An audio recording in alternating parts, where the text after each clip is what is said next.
Hey everyone, Adnan Iqbal here, and super excited to welcome everyone to another killer, I'd say all killer, no filler episode of Digital Health on Air. I'm joined by my dear friend, someone as mentioned, I've known since childhood, who is now a phenomenal health technology leader.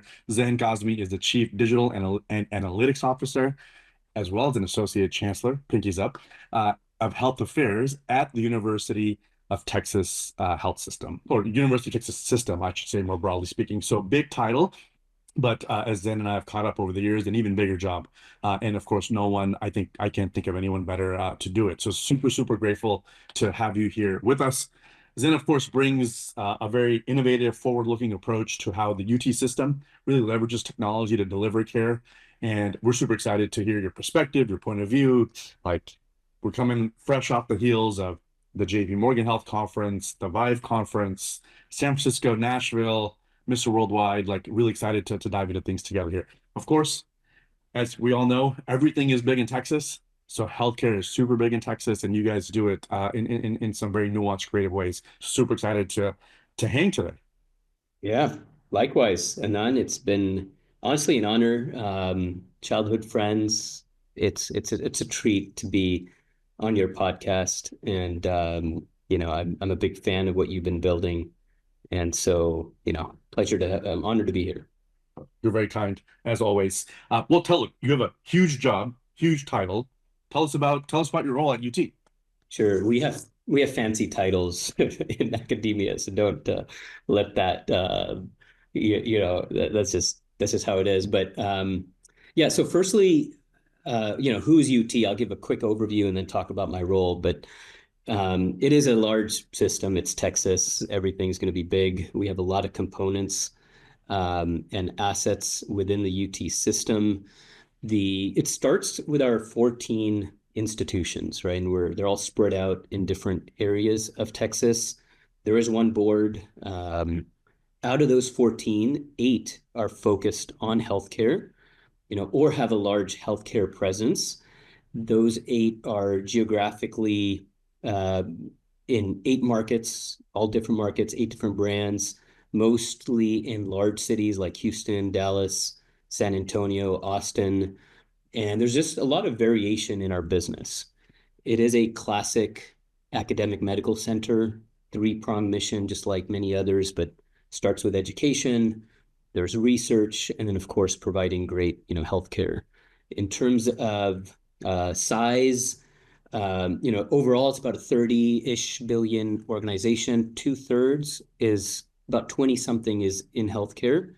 And then in terms of education, there's 7 medical schools, there's 10 nursing schools, 3 dental, 3 pharmacy schools, 4 schools of public, lots of schools, right? So huge education mission. And then finally, research, right? Massive amount of spending and budget in research. We are second in the country, and that continues to be very important to us. And then my role, very broad.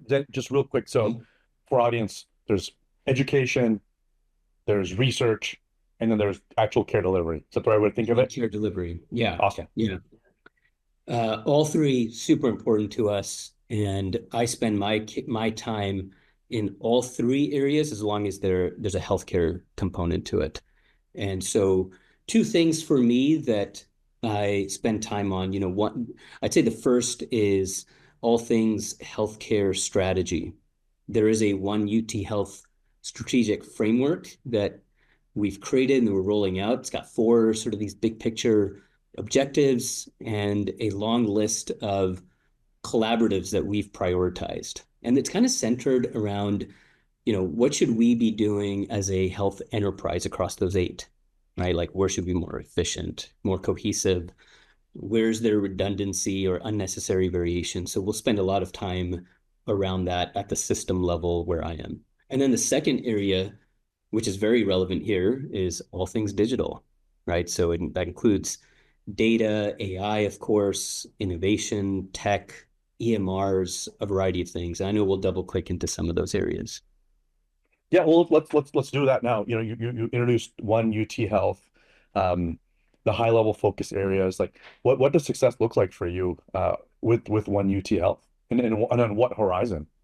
Yeah. So the One UT Health, the strategic framework as we coin it, to me, it's a great leap forward for our health campuses and us as like an overall health enterprise. It gives us somewhat of a North Star, a purpose. It also puts some clear high level objectives and even some parameters, that we should be taking on. It is a living document. It is also very, very um, organic in its nature. We spend a lot of time across a variety of our leaders across those 8 campuses, and there's always updates that are going into it, right? But we work closely with clinical leaders, business leaders about that. Of those objectives I mentioned, some are very specific to technology, innovation, digital AI. Those are really exciting to me.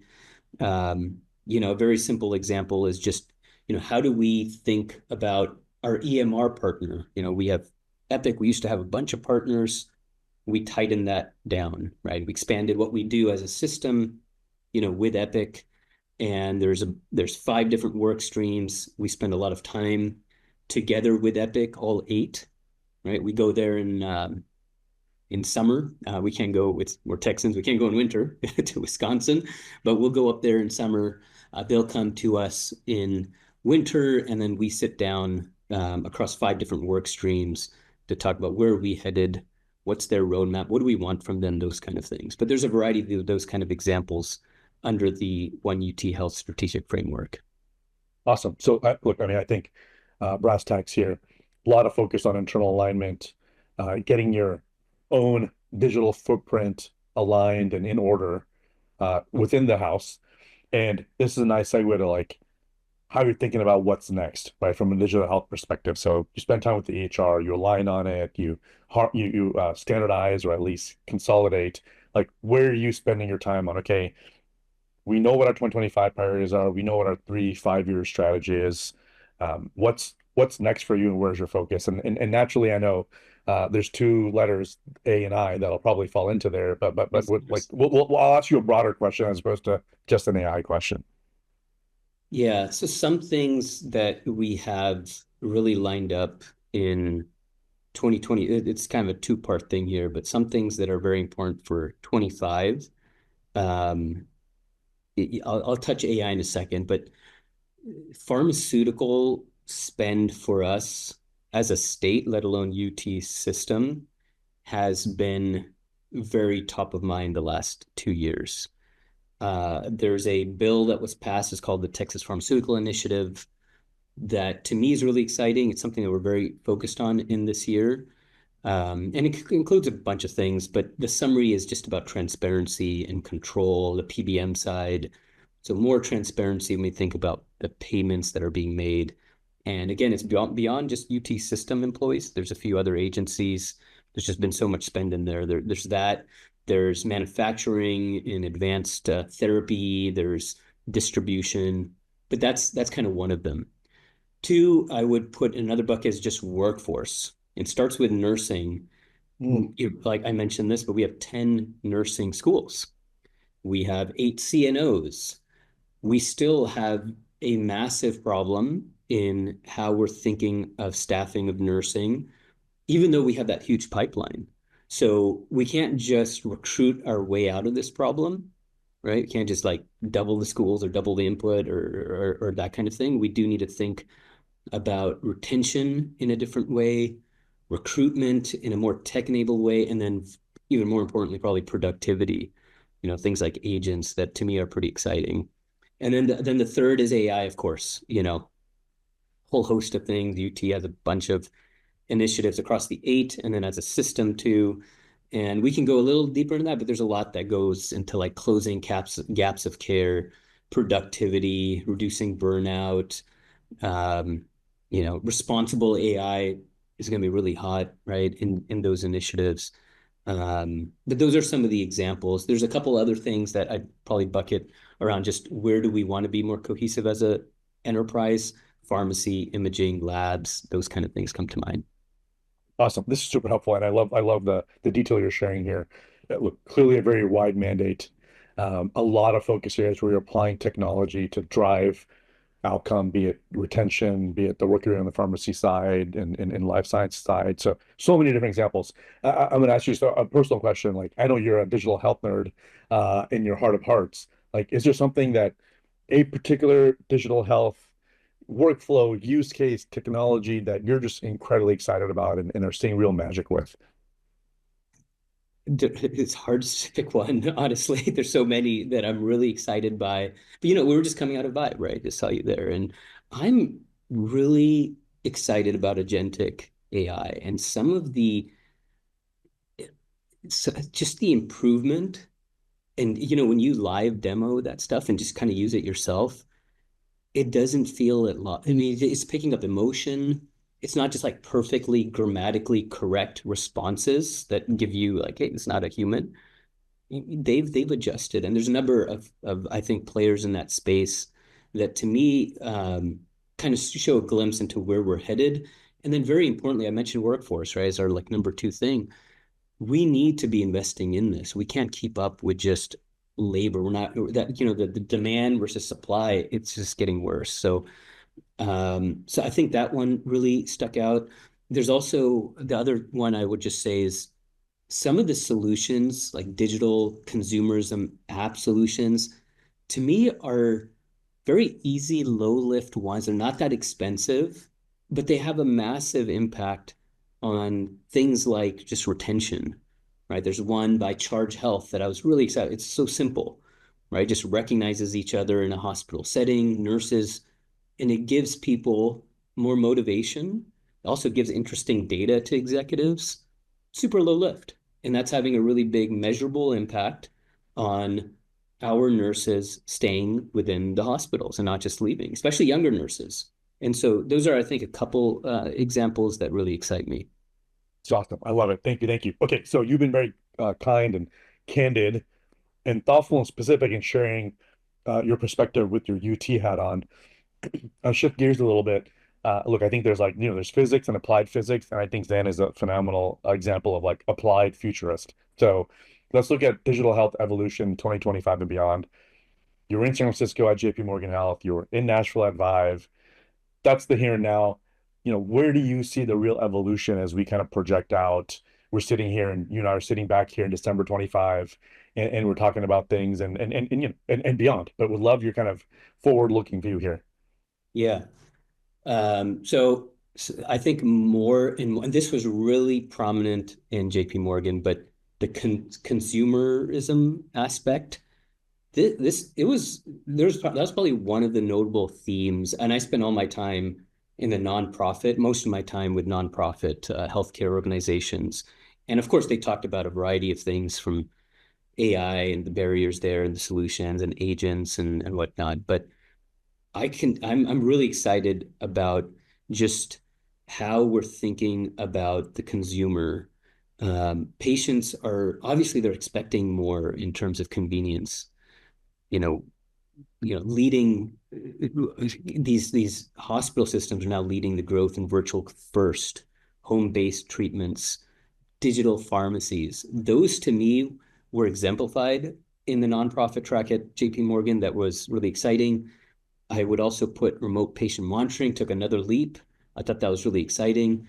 And then just continued more personalization, especially as you go beyond 25 and as the barriers from an AI perspective, like things like regulation policies, as those adapt and governance adapts, which are currently sometimes the barriers, those things to me will get straightened out and improved over time. And therefore, the adoption and more personalization is something that really excites me, especially beyond this year. Awesome. Okay, let's keep on this. Like, let's double click on the healthcare consumer. I was in a session at Vive with the president of Chime, and this is a soundbite. He said, healthcare is playing a new game with old rules. And he was specifically talking about this, this real focus on the healthcare consumer, and that healthcare really today and over the next, decade or so will be tasked with delivering care, right? And not just sick care, but health care to six different generations, right? From the builders and boomers all the way down to kind of Gen Z and Gen Alpha. And so talk to me more about the healthcare consumer. Like, how are you thinking about it at UT, and what's real change there for you? Yeah, that's an area, very frankly, in my humble opinion, academic medical centers have got a long way, to go. We can, we're rolling out different apps, front door, mobile strategies, all of those. I look at some of the other nonprofits outside of academic medical centers that I'm far more sort of impressed by. They capture data. They don't look at people as just patients, which we typically do from a AMC standpoint. Now, granted, where do we excel? It's complex care. That's what we do really, really well. As you go into other healthcare settings, I think the amount of information and understanding of the consumer and understanding what's most convenient to them is really exciting. So, the way they're maintaining a relationship with just people, whether it's a member or not, to me is really, really exciting, or a consumer or not, it's really, really important. Convenience becomes even more intriguing and critical for in this aspect. But to me, that's where UT wants to move in that direction. Sometimes the incentives that we have prevent that to occur, right? We're in a very fee for service type of environment. And then we have to me, like a cash cow business or an innovative, sometimes innovator's dilemma to really go deeper into that English. But in our markets, there's some excellent examples where they've invested so much more in convenience, consumerism, apps, just more holistic ways of meeting a consumer where they're at. Awesome. Okay. Kara's probably going to give me the poke here, but um, this is awesome. So I'm going to keep you as long as I can. Um, a lot of our audience are health system leaders, academic medical center leaders, big integrated delivery networks.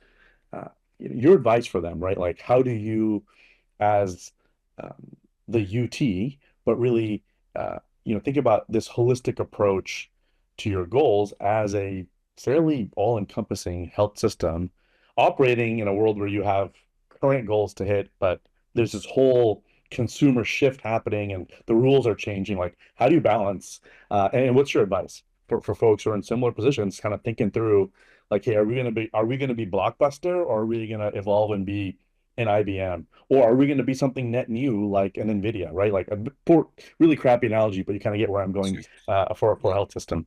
Yeah, to me, innovation has to be, I live in this world, so maybe it's easy to say that, but it has to be a core aspect of our mission. We've seen that some of our campuses. In fact, one of our campuses has put, it's research, it's education, it's patient care, and then it's innovation, right? Alongside in terms of our mission. And to me, that's really important. We have to adapt. We see so many really large problems. And sometimes as an incumbent, it's very easy to sort of just lay back and, things are okay right now. They could be, for a few years to come, but that's not, in my view, the role of what a health system should be doing. We should be providing more holistic care. And so I kind of, to me, it's doubling down on that, thinking of more innovative ways to care for people and not just thinking about, care or health care, but we often are more like a sick care system. But how are we preventing care? To me, becomes really important. You have to align incentives appropriately so that we have the willpower to take that on, right? That can be challenging in a state like Texas at time, dominant fee for service, volume business. So it can be hard to do that, but it's important that we start shifting, in that direction. That's and that's more profound in Texas, that has a very large uninsured population that's only growing and growth. But that alignment and thinking about preventive care is key, and now is the time to do it. And we have the tech, hopefully, I think, with AI and other things to easily make even greater impacts. Awesome. Thank you. You've been incredibly generous with your time. Like, I'll leave it to you. Final thoughts from the desk of Zain Kazmi. It's an honor to be here, Anan. I've been watching your journey for I don't know how many years now, and it's just a delight to see the growth. And it's early stage innovative companies like yours that actually give me a lot of motivation in my role. I learn a ton, and we love partnering with guys like you. So again, thanks for having me. Always fun to talk to you. Awesome. Well, as always, you are incredibly kind. Uh, Luma celebrated its 10th birthday last week, so very timely of you to join us because you've been a fan and a supporter since the early days. But thank you. Like this was awesome, a real treat. Really just appreciate your candor, thoughtfulness, and hey, this truly was all killer, no filler. There was no buzzwords here, no chest bumping. So thank you, Zain, for your leadership and for the impact you're making in the state of Texas, right? As Texas and California goes, so go the country. So thank you. That's right. Thank you, All right. Anan. Come to Austin and play soccer with me soon. You don't want this guy back on the field. I'll see you guys. Thanks, everyone. See you Peace out. next for the next episode of Digital Health on Air.